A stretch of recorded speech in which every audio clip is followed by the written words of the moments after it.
ألجمت وتنقبت وتهيأت لقتالك يا أبا عبد الله بأبي أنت وأمي لقد عظم أصابي بك فأسأل الله الذي أكرم مقامك وأكرمني بك أن يرزقني طلب ذلك مع إمام منصور من أهل بيت محمد صلى الله عليه وآله. اللهم اجعلني عندك وجيها بالحسين في الدنيا والآخرة يا سيدي يا أبا عبد الله.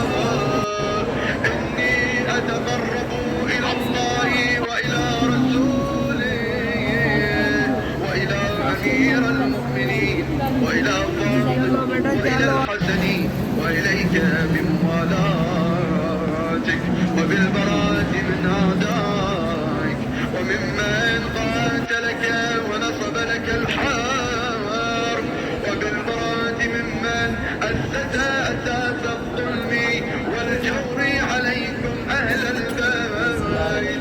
وأبرأوا إلى الله وإلى رسوله ممن أسس أساس ذلك وبنى عليه بنيانه وجرى في ظلمه وجوره عليكم وعلى أشياعكم. برأت إلى الله وإليكم منهم وأتقرب إلى الله ثم إليكم بموالاتكم وموالاة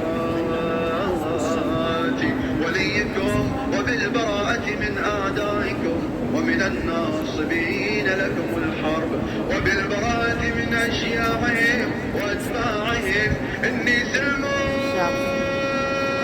لمن سالمكم وحرب لمن حاربكم وولي لمن والاكم وعدو لمن عاداكم.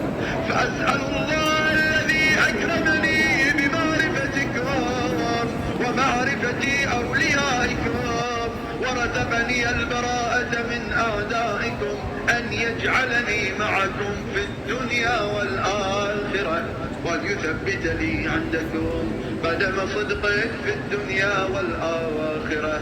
وأسأله أن يبلغني المقام المحمود لكم عند الله وأن يرزقني طلب ثاركم مع إمام مهدي طاهر ناطق منكم.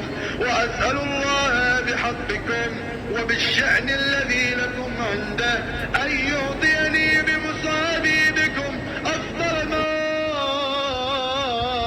يعطي مصابا بمصيبته مصيبة ما أعظمها وأعظم رزيتها في الإسلام وفي جميع أهل السماوات والأرض.